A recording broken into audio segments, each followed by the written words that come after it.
நாம் வாக்குத்தத்த தேசத்தை நாடி வனாந்தரத்தை விட்டு விலகி வருவோம் என்று பார்த்து கொண்டிருக்கிறோம். இன்றைக்கு 6வது பகுதி. இந்த நாளில் ஆரம்பிக்கிறதுக்கு முன்பாக ஒரு காரியம் கேட்குறேன். 2-3 பேராச்சும் நீங்கள் சொல்லுங்கள். நாம் இப்படியே வனாந்தர மாதிரி ஒரு அர்த்தமில்லாமல், ஒரு நோக்கமில்லாமல் பல நேரம் அப்படியே ஒரே இடத்துல சுற்றிட்டு இருக்கோம், ஒரே காரியத்தில். அது ஏன், எதனால் அப்படி முன்னேறாமல் அலைச்சலில் இருக்கிறோம்? ஒரே லெவலில் வளர்ச்சி இல்லாமல், முதிர்ச்சி இல்லாமல் அப்படியே இருக்கோம். ஏன் அப்படி இருக்கோம்னு நினைக்கிறீங்க? 2-3 பேர் மைக்கு திறந்து கொஞ்சம் சொல்லுங்க. ஏதாவது ஒரு காரணம், ஏன் அப்படி சுத்திக்கிட்டே இருக்கோம் ஒரே இடத்துல? பிரதர், நான் இன்னைக்கு பிரதர் 2 காரியம் பிரதர். ஒன்று வந்து பிரதர், நான் வந்து நெக்ஸ்ட் லெவலுக்கு வந்து என்னை வந்து ஆயத்தப்படுத்தாம இருக்குது. 2வது காரியம் வந்து கொஞ்சம் விசுவாச குறைவுன்னு நான் நினைக்கிறேன் பிரதர். விசுவாச குறைவு. ஓகே, வேற யாராவது? ஏன் நம்ம அப்படியே சுத்திக்கிட்டே இருக்கிறோம்? சுய திருப்தி பிரதர், சுய திருப்தி. சுய திருப்தி. Okay okay. பிரதர், நான் பார்த்திருக்க கோல் பெரிய கோலா இருக்கும். அந்த கோலை கண்டு எனக்கு பயம் இருக்கனால நான் இப்ப இருக்கிறதே எனக்கு கம்ஃபர்ட்டா இருக்கு அப்படின்னு. ஓகே, மலையை பார்த்து மலைச்சிட்டு இருக்கிற இடம் போதுன்னு இருக்கீங்க. ஓகே, நம்ம நிறைய பேரோட நிலைமை அப்படித்தான் இருக்குது. அந்த ஒரு கிராண்டிசன் சொல்றாரு, தேங்கி கிடக்கிறது. எதுக்காக தேங்கி கிடக்கிறோம்? வேற யாராவது? ஒரு நம்பிக்கை இல்லாமலே இருக்கு. ஒரு நம்பிக்கை, ஒரு முன்னேறுவோன்னு ஒரு நம்பிக்கை இல்லாம இருக்காது. ஓகே, இன்றைக்கு சில காரணங்களை பார்க்க போறோம். அது நம்மை உண்மையிலேயே என்ன மாற்றியது? வனாந்தர மனப்பான்மையிலிருந்து என்னுடைய மனம் மறுரூபமாக வேண்டும். நம்ம எகிப்தை விட்டு வெளியேறும்போது, எகிப்துனா பாவ அடிமைத்தனம், எகிப்தை விட்டு நம்ம வெளியேறும்போது, அதே சமயத்தில் எகிப்து நம்மை விட்டு வெளியேறுது என்பதை உறுதி செய்ய வேண்டும். When we leave Egypt, we must ensure that Egypt must leave us. அது அந்த உறுதி செய்வது நம்ம மன நிலைமையிலிருந்து எகிப்து போகணும். பல இஸ்ரவேல் ஜனங்களுக்கு அவர்கள் தேவனுடைய பிரசன்னத்திலே மேகஸ்தம்பம், அக்னி ஸ்தம்பத்தில் இருந்தபோது கூட எகிப்திய மனப்பான்மை அவர்களோடு இருந்தது என்பதை பின்னால நம்ம பார்க்க போகிறோம் வாரங்கள்.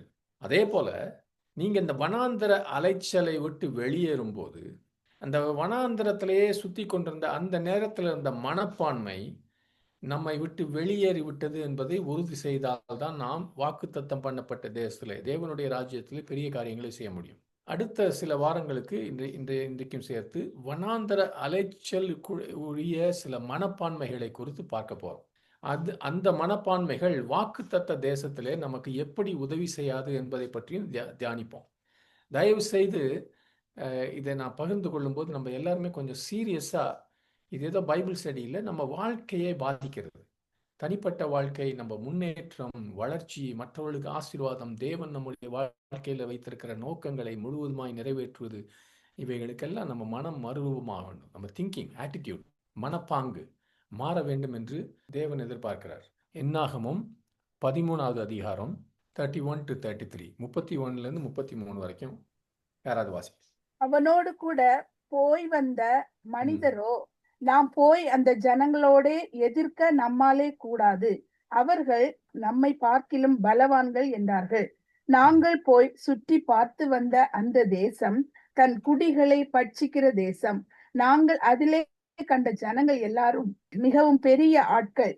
அங்கே ராட்சத பிறவியான ஏனாக்கின் குமாரராகிய ராட்சதரையும் கண்டோம். நாங்கள் எங்கள் பார்வைக்கு வெட்டு கிளிகளை போல் இருந்தோம், அவர்கள் பார்வைக்கும் அப்படியே இருந்தோம் என்று சொல்லி, இப்படி இஸ்ரவேல் புத்திரருக்குள்ளே தாங்கள் சுற்றி பார்த்து வந்த தேசத்தை குறித்து துர்ச்செய்தி பரம்ப செய்தார்கள். ஆமென். இந்த வனாந்தரத்துல சுத்த ஆரம்பிக்கிறதுக்கு முன்னாடி இதை பார்க்கிறோம். அதுக்கப்புறம் தான் ஆண்டவர் அவங்கள சபிச்சார், நீங்க இங்கேயே தான் 38 வருஷம் சுத்த போறீங்க.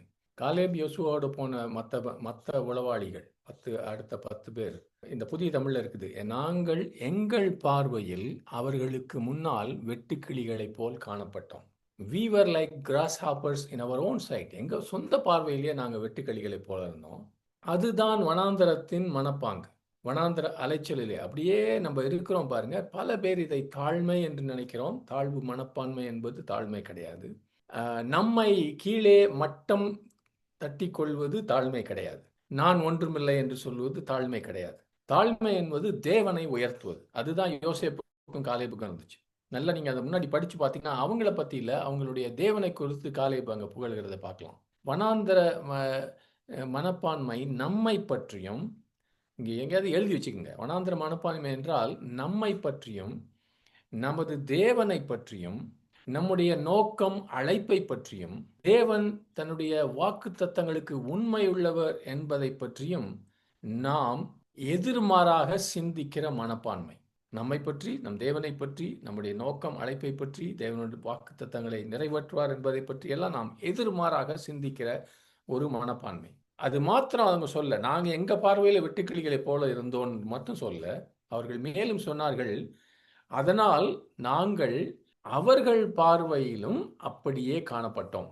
வெட்டுக்கிளிகள் போல அவர்களுடைய பார்வையிலும் நாங்க அப்படியே காணப்பட்டோம். அது அவங்களுக்கு எப்படி தெரியும்? அந்த 12 உளவாளிகளும் அங்க இருக்கிற ஜனங்களோடு பேசினார்களா, அல்லது அவங்களோடு ஏதாவது நடவடிக்கை செஞ்சாங்களா? இல்லவே இல்லை. இவங்க உளவாளிகள், குவைட்டா போயிட்டு வந்தாங்க. இல்ல, அவங்களோட பேசல. எதிரிகள் இப்படித்தான் நினைக்கிறார்கள் என்று இவர்கள் நினைத்தார்கள். ஆனா அது உண்மையா? யோசுவா 2:8-11. நீங்க இந்த பேப்பர் பைபிள் இருந்துச்சுன்னா இதெல்லாம் கோடு போட்டு வச்சுக்கணும். இது வாழ்க்கைக்கு மிக முக்கியமான காரியம். அந்த மனுஷர் ம். படுத்துக்கொள்ளும் முன்னே அவள் வீட்டின் மேல் அவர்களிடத்தில் ஏறி போய், கர்த்தர் உங்களுக்கு தேசத்தை ஒப்பு கொடுத்தார் என்றும், உங்களை பற்றி எங்களுக்கு திகில் பிடித்திருக்கிறது என்றும், உங்களை குறித்து தேசத்து குடிகள் எல்லாரும் சோர்ந்து போனார்கள் என்றும் அறிவேன். நீங்கள் எகிப்திலிருந்து புறப்பட்ட போது கர்த்தர் உங்களுக்கு முன்பாக சிவந்த சமுத்திரத்தின் தண்ணீரை வற்றி போக பண்ணினதையும், நீங்கள் யோர்தானுக்கு அப்புறத்தில் சங்காரம் பண்ணின எமோரியரின் 2 ராஜாக்களாகிய சீகோனுக்கும் ஓகுக்கும் செய்ததையும் கேள்விப்பட்டோம். கேள்விப்பட்ட போது எங்கள் இருதயம் கரந்தி போயிற்று, உங்களாலே எல்லாருடைய தைரியமும் அற்று போயிற்று. உங்கள் தேவனாகிய கர்த்தரே உயர வானத்திலும் கீழே பூமியிலும் தேவனானவர். எவ்வளவு வித்தியாசம் பாருங்க. எதிரிகள் இது. ராகாப் அந்த எரிகோ அந்த பட்டணத்தில் இருக்கிறவங்க எதிரிகள். இவங்க சொல்றாங்க, அவங்க எங்களை வெட்டுக்கிளிகளை போல் பார்க்குறாங்க தெரியாம. 40 வருஷம் கழிச்சு சொல்றாங்க. இது நடந்தது 40 வருஷம் கழிச்சு. செங்கடலை இவங்க கடந்த ஆண்டவர் பிரிச்சது 40 வருஷத்துக்கு முன்பாக. அப்போலேருந்து இந்த ஜனங்கள் 40 வருஷமா நடுங்கிக்கிட்டு இருக்காங்களாம், எதிரிகள். அது இவங்களை பத்தி இல்ல. உங்கள் தேவன் மேலே வானத்திற்கும் கீழே பூமிக்கும் தேவனாய் இருக்கிறார் என்று சொல்லி அவரை பார்த்து, அவர் இப்படி அற்புதங்களை செய்கிறார், இந்த ஜனங்களோட இருக்கிறார்னு சொல்லி அவர்கள் கேள்விப்பட்டதிலிருந்து மனம் சோர்ந்து, உள்ளம் சோர்ந்து, தைரியத்தை இழந்து போனாங்க. அதுதான் உண்மை. ஆமென். நம்ம வனாந்தரத்தில் இருக்கும்போது நம்முடைய பிரச்சனைகள், நமக்கு எதிரியாக தோன்றுகிறவர்கள், நாம் எதிரியாக கூட இருக்கலாம், தோன்றவும் செய்யலாம். இவர்களை குறித்து நாம் நம்மை சோர்வுபடுத்தி கொள்ளுகிறோம். ஆனால் அது நம்மை கீழே தள்ளுறது மாத்திரம் இல்லை, அவங்களும் நம்ம அப்படி நினைக்கிறோம்னு. நிறைய பேர் வேலையில் அப்படி தான் நினைக்கிறீங்க. உங்களை பார்த்தா மட்டம் தட்டுறாங்க, உங்கள் குடும்பத்தில் உங்களை கீழே தள்ளுறாங்க, இப்படிலாம் நம்ம நினைக்கிறோம். சாத்தானை பார்த்து, பிசாசை பார்த்து பயப்படுற ஆளுங்க நிறைய பேர் இருக்காங்க, விசுவாசிகள். ஏன் இஸ்ரவேலர் வனாந்தரத்தில் அப்படியே அலைந்து வீணாய் திரிந்தார்கள்னா, அவர்களுக்கு இப்படிப்பட்ட சில மனப்பான்மைகள் இருந்தது. அவர்களுக்கு வேறு எந்த குறையும் இல்லை. ராகாப் சொல்றா பாருங்க, அவங்க எல்லாம் பார்த்து இவங்களை பார்த்து பயப்படுறாங்க. அதனால அவங்க கிட்ட எந்த குறையும் இல்லை. ஆனால் சில மனப்பாங்குல பிரச்சனை இருந்துச்சு.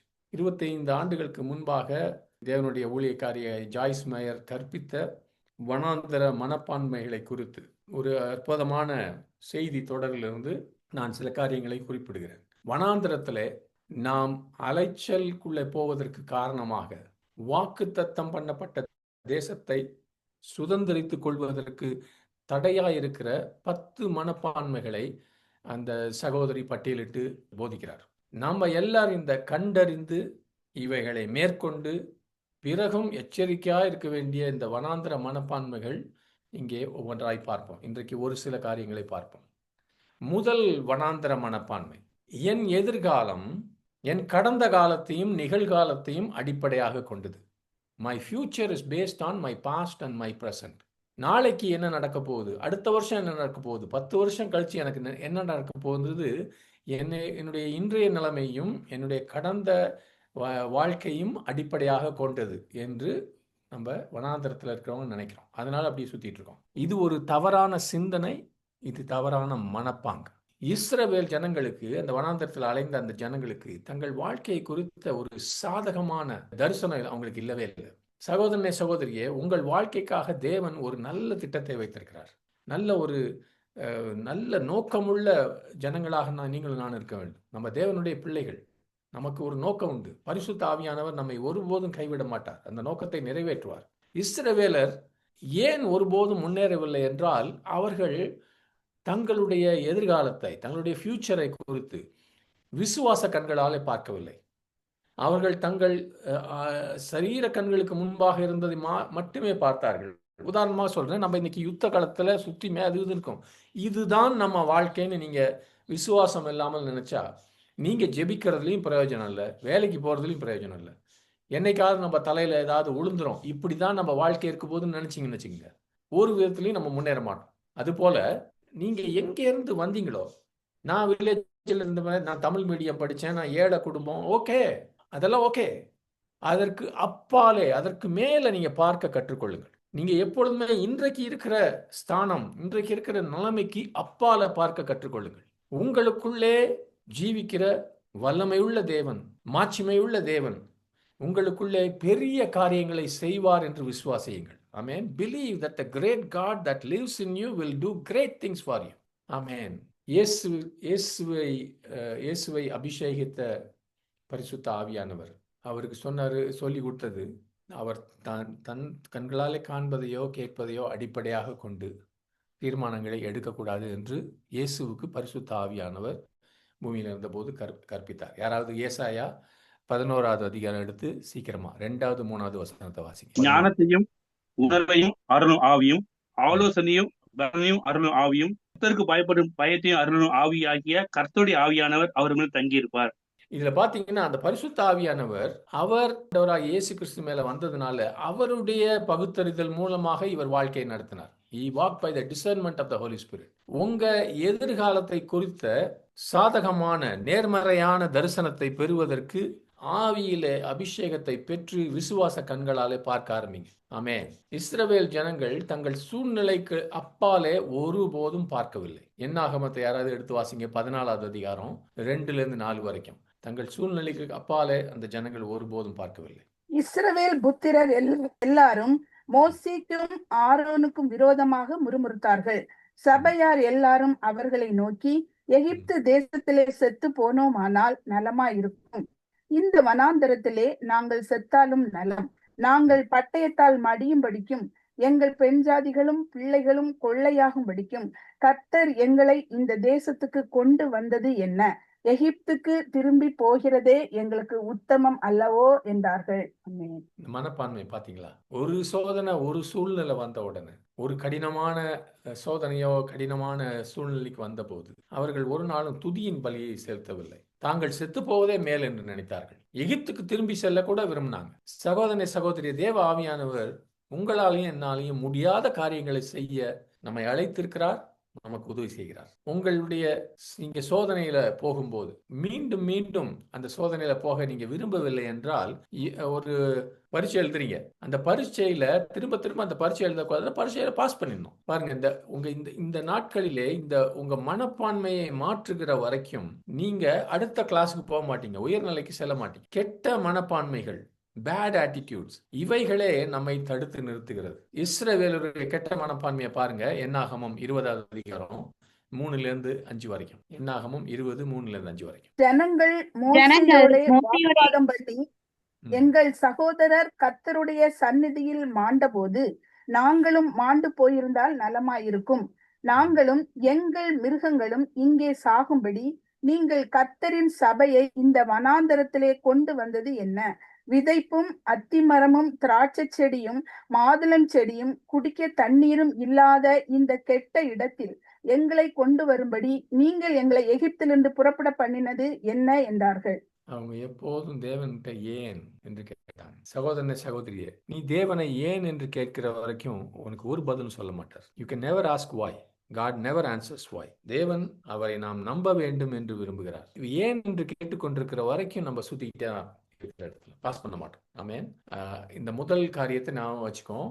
நாம் என்னுடைய நிகழ்காலத்தையும் கடந்த காலத்தையும் வைத்து என்னுடைய எதிர்காலத்தை நான் இப்படி இருக்கும் என்று யோசிக்க கூடாது. 2வது தவறான மனப்பான்மை, இந்த வனாந்தரத்தில் இருந்த இஸ்ரவேலர் வனாந்தரத்தில் அலைச்சலின் மனப்பான்மை, வேற யாராவது இதை எனக்காக செய்யுங்கள், நான் இந்த பொறுப்பை ஏற்க விரும்பவில்லை. இப்படிப்பட்ட கூட்டம் நிறைய இருக்குது சபைகள்ல. ஒரு பொறுப்பை கொடுத்தால் அல்லது பொறுப்பு தான் கண்களுக்கு முன்பாக இருந்தால் யாரோ செய்யட்டும். ஜனங்கள் பொதுவாக தங்களுடைய வாழ்க்கைக்கே பொறுப்பேற்க விரும்புவதில்லை. அதனால நாம் ஒரே மலையை, ஒரே தடையை மீண்டும் மீண்டும் சுற்றி வந்து கொண்டே இருக்கிறோம். தேவன் நமக்கு ஒரு பதிலை அங்க சொல்ல விரும்பும் போது நாம் அதை எதிர்கொள்ள விரும்புவதில்லை. பொறுப்பு என்று அர்த்தம். பொறுப்புன்னா கணக்கு கொடுக்கணும். அதான் பொறுப்பு. Responsible means accountability. உங்க கடன் இருந்தா பொறுப்பு இருக்கணும். தேவன் உங்களுக்கு திறமைகளை கொடுத்திருந்தா அதுக்கு நீங்க பொறுப்பாக இருக்கணும். உங்களுக்கு கடமைகளை கொடுத்திருந்தால் அதை கவனித்துக் கொள்ள வேண்டும். ஆவிக்குரிய வாழ்க்கையிலே முதிர்ச்சி அடைந்தவர்கள் தங்கள் வாழ்க்கைக்கு பொறுப்பேற்கிறார்கள். யாராவது சொல்லி செய்யணும்னு யார் எதிர்பார்க்கிற அந்த கூட்டம் இல்லை. பாருங்க, என்கிட்ட யாரும் இந்த பைபிள் ஸ்டடி செய்ய சொல்ல, இந்த அந்த ப்ரேயர் மீட்டிங் சொல்ல, இதுக்கு எப்படி ஆயத்தம் பண்ணணும்னு நான் 4 பூரா நான் பண்ணிக்கிட்டு இருக்கேன். இது வந்து யார் இதை செய்யணும், கால் பண்ணி இதை பண்ணி இப்படி நோண்டி விட்டு இப்படி இருந்தால் நம்ம முதிர்ச்சியும் கிடையாது, நம்ம வாழ்க்கையில் பொறுப்பும் கிடையாது. எறும்பை கவனிங்க, அதுக்கு எறும்புக்கு சூப்பர்வைசர் கிடையாது. மேற்பார்வை இல்லாமல் அது பொறுப்பேற்று வேலை செய்கிறது. ஒரு எறும்பு இன்னைக்கு இருந்து நாளைக்கு அழிகிற ஒரு எறும்பு. யாரும் பார்க்கிறார்களோ பார்க்கவில்லையோ நாம் சரியான காரியத்தை செய்ய வேண்டும். ஏனென்றால் தேவன் எப்பொழுது நம்மை பார்த்து கொண்டிருக்கிறார். நம்ம எல்லாரும் வளர வேண்டும் சகோதரி சகோதரியே. நம்ம சிறு பிள்ளைகளா இருக்கும்போது சிறு பிள்ளைகளை கவனிக்க ஒரு யாராவது வச்சிருப்பாங்க, வீட்டில் வேலைக்காரங்களோ அல்லது யாராவது வச்சிருப்பாங்க. ஆனால் நீங்களும் நானும் இயேசுவை போல இருக்க வேண்டும் என்று நான் வாஞ்சிக்கிறேன். அதற்காக அந்த வருஷம் முழுவதுமாய் அதை பார்த்து கொண்டிருக்கிறோம். சிறு பிள்ளைகளை போல இருந்தது போதும். யோசுவா 1ஆவது அதிகாரம் 2வது வசனத்துல வாசிங்க. என் தாசனாகிய மோசே மரித்து போனான். இப்பொழுது நீயும் இந்த ஜனங்கள் எல்லோரும் எழுந்து இந்த யோர்தானை கடந்து இஸ்ரவேல் புத்திரருக்கு நான் கொடுக்கும் தேசத்துக்கு போங்கள். ஆமென். எழுந்தறியா என்றாங்க ஆண்டவர். நீயும் இஸ்ரவேல் ஜனங்களும் எழுந்திருங்க. எழுந்து நிற்பது என்றால் ஆவிக்குரிய ஒரு விழிப்புணர்வு வர வேண்டும். Spiritual awakening. மோசே அவர்களுக்காக எல்லாவற்றையும் செய்து கொண்டிருந்தார் 40 வருஷமாக. அவங்க தாங்களாகவே காரியங்களை செய்ய பழக்கம் இல்லாதவர்கள். ஆனா மோசே மறித்துட்டார். இப்ப தேவன் சொல்றார், நீ எந்திரிக்கணும், எழுந்திருச்சிரு, அரைஸ். பலர் பெரிய காரியங்களை சாதிக்க விரும்புகிறார்கள், ஆனால் அதற்குரிய பொறுப்பை ஏற்க விரும்புவதே இல்லை. பல பேருக்கு ஆசை முன்னால வந்து ஸ்டேஜ்ல நிக்கணும், ஆஹா அப்படி கையை தூக்கிட்டு ஜெபம் பண்ணணும், அப்படியே ஆயிரக்கணக்கான பேர் வந்து நிக்கணும், எல்லாம் செட்டப் பண்ணி வச்சு கொடுங்க, ஒரு ஆள் வந்து நின்று பேசுவார். அவர் அதுக்கு ரெடியா இருக்காங்க நிறைய பேர். ஆனா அதற்கு உரிய பொறுப்பை ஏற்க, அதற்கு பின்னால இருக்கிற நிறைய காரியங்கள், டீட்டெயில்ஸை, அதுக்கு பட வேண்டிய பாடுகளை, ஏற்றுக்கொள்ள வேண்டிய எல்லா காரியங்களையும் ஏற்றுக்கொள்ள விரும்புவதில்லை. வேறு யாரோ ஒருத்தர் நமக்காக எல்லாவற்றையும் செய்கிற வரைக்கும் நம்மாலே வாக்குத்தத்த தேசத்திலே ஜீவிக்க முடியாது. வேறு யாரோ ஒருத்தர் ஜெபிக்கிறார், வேறு யாரோ ஒருத்தர் நம்ம வேதத்தை வாசித்து நமக்கு வந்து கொடுப்பார், வேறு யாரோ ஒருத்தர் அவர்களை ஊக்குவிக்கிறார். somebody else. அது வனாந்தரத்தில் அலைவதற்கு காரணமாக. முதலாவதாக என்ன பார்த்தோம்னா, நம்முடைய கடந்த காலம், நிகழ்காலம் நம் எதிர்காலத்தை குறிப்பது அல்ல. அது எதிர்காலம் அதன் அடிப்படையில் இல்லை. 2வது, யாராவது எனக்காக செய்யுங்கள், நான் இந்த பொறுப்பை ஏற்க விரும்பவில்லை என்ற தவறான ஆட்டிடியூட். 3வதாக, தயவு செய்து எல்லாவற்றையும் எளிதாக்கும். காரியங்கள் எல்லாம் மிகவும் கடினமாக இருந்தால் என்னால் தாங்கிக் கொள்ள முடியாது. Make it simple, make everything easy. வனாந்தரத்துல அந்த பார்த்தீங்களா, நிறைய வசனம் வாசிச்சோம், இது மிகவும் கடினம் என்று வனாந்தரத்துல சொல்லப்படுவது ஒரு பெரிய சாக்கு போக்கு. இது மிகவும் கடினம் என்று நான் நினைக்கிற வரைக்கும், இப்ப கூட ஒரு சகோதரன் சொன்னார், ஜூலியன், இது நமக்கு கொடுக்கப்பட்டிருக்கிற பொறுப்பு ரொம்ப பெருசு, கஷ்டம்னு சொல்லிட்டு அப்படியே இருந்துடும் இருக்கிற இடத்துல. அந்த மிகவும் கடினம் என்று சொல்லுவது, அதை நம்புகிற வரைக்கும் அது எப்பொழுதும் கடினமாக தான் இருக்கும். அடிமைத்தனத்தில் இருப்பதை போல அப்படிப்பட்ட காரியம் இல்லை. ஆனால் அடிமைத்தனத்தில் இருந்தப்போ அவங்க பெரிய கட்டுகளில் இருந்தாங்க. ஆனால் இப்போ நடத்தும்போது, தேவன் நடத்தும்போது ஒரு காரணத்தோடையே கடினமான வழியிலே வழி நடத்தினார் என்று கடந்த வாரங்களிலே பார்த்தோம். மற்ற யாத்திராகமம் 13-17 சுற்று வழியில நடத்தினார். நம்ம எளிதான நாட்களிலே வாழவில்லை, கடினமான காலங்கள் தான் வளர்கிறோம். அப்பதான் நம்ம வளர முடியும். நீங்கள் நான் பாருங்க, இப்போ யுத்த நாட்கள் இருக்கும்போது உண்மையிலேயே நம்ம ஜெப வாழ்க்கையிலையும் விசுவாச வாழ்க்கையிலும் நம்மெல்லாம் அதிகமாய் வளர்கிறோம் என்று நான் விசுவாசிக்கிறேன். மற்றவர்களுக்காக இடைப்படுகிற வாழ்க்கையிலே நம்ம வளர்கிறோம். அதை இந்த இந்த இந்த ஹார்ட் டைம்ஸ், கடின காலங்கள் வரும்போது அதை நம்ம ஏதாவது ஒரு காரியத்தில் பயன்படுத்தும் போது தான் விசுவாசம் வளர்கிறது. இஸ்ரவேலர்கள் யுத்தத்துக்கு தயாராகவே இல்லை. ஆனால் தேவன் பாருங்க எல்லாவற்றையும் எல்லா காரியம் ஒரே நேரத்தில் நம்ம காட்டுவதில்லை. நம்ம ஒவ்வொரு காரியத்திலிருந்து வெளியே வரும்போது தேவன் தன்னை வெளிப்படுத்துவார். தேவனை தவிர வேறு யாரும் உங்களுக்கு இல்லாத போது நீங்கள் தேவனுக்கு மிகவும் நெருக்கமாகி விடுவீர்கள்.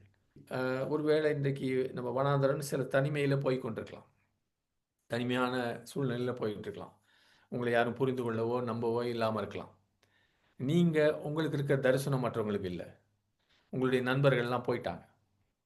தேவன் உங்களை உங்கள் வேலையிலிருந்தோ உங்களுக்கு அன்பானவர்களிருந்தோ ஒருவேளை பிரித்து விட இருக்கும். இங்கே இந்த அபுதாபிக்கு பல பேர் லேபர் கேம்புக்கு இந்தியாவிலேருந்து வந்தப்போ, குடும்பத்தை விட்டு வந்தப்போ பல பேர் இங்கே ரசிக்கப்பட்டாங்க. அவங்க ஊரில் இருந்தால் ரசிக்கப்பட்டிருக்கவே மாட்டாங்க. இங்கே வந்து தனியாக இருந்து மண்டை காஞ்சி ஆண்டவருக்கு பக்கத்தில் நெருங்கினாங்க. ஆனால் நினைவில் வைத்து கொள்ளுங்கள், சின்ன பறவைகள்லாம் கூட்டமாக பறக்கும், குட்டி குட்டியாக இருக்கிறதெல்லாம். ஆனால் கழுகுகளோ தனியாக பறக்கும். ஆமென். அவர் அந்த இஸ்ரவேலரை சோதிக்கிறதுக்காக, அவர்கள் தம்முடைய கட்டளைகளை கடைபிடிப்பார்களோ என்று பார்ப்பதற்காக தேவன் அவர்களை கடினமான காலங்களிலே வழி நடத்தினார் என்று உபாகமம் 8:2 பார்க்கிறோம். சிறிய காரியங்களிலே நம்ம உண்மை உள்ளவர்களா இல்லாவிட்டால் பெரிய காரியங்களும் உண்மை உள்ளவர்களா இருக்க மாட்டோம். நீங்க எதை மற்றவர்களுக்கு சொல்றீங்களோ அதே போல் நீங்க வாழவும் நீங்க கடமைப்பட்டிருக்கீங்க. நம்ம சொல்லணும், என்னதான் நம்ம வாழ்க்கையில் நடந்தாலும் நான் தேவனை நம்புவேன், அந்த நிலைமைக்கு வரணும். நம்ம வந்து தேவனுடைய கரத்தை, அவர் நமக்கு ஆசீர்வதிக்கிற கரத்தை, நமக்கு கொடுக்கிற கரத்தை மாத்திரம் நம்ம பார்க்காம அவருடைய முகத்தையும் தேட வேண்டும் என்று அவர் விரும்புகிறார். நம்ம முதிர்ச்சி ஆவிக்குரிய வாழ்க்கையில நம்ம மனப்பான்மையில முதிர்ச்சி அடைய வேண்டும் என்று விரும்புகிறார். அந்த முதிர்ச்சிக்கு அர்த்தம், என்னுடைய சித்தமல்ல ஆண்டவரே உம்முடைய சித்தமே நிறைவேறட்டும் என்று அந்த சொல்ல வருகிற இடத்துக்கு நம்ம வர வேண்டும் என்று விரும்புகிறார். கடினமான காலங்களிலே சகோதரனே சகோதரியே மனம் தளராதே. ஆமென். ஹல்லேலூயா. யாராவது நீதிமொழிகள் 24:10 படிங்க, அதோடு முடிச்சிருவோம். ஆபத்து காலத்தில் தோற்று போவாயானால் உன் பலன் குறுகினது.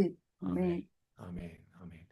இன்னைக்கு இந்த 3 மனப்பான்மையும் ஞாபகம் வச்சுக்கோங்க. தயவு செய்து ஜெபத்துல நீங்க கேளுங்க, எனக்கு இந்த மனப்பான்மை இருக்குதா, இதை மாறணும் ஆண்டவரேன்னு சொல்லி. ஆமென். Praise the Lord.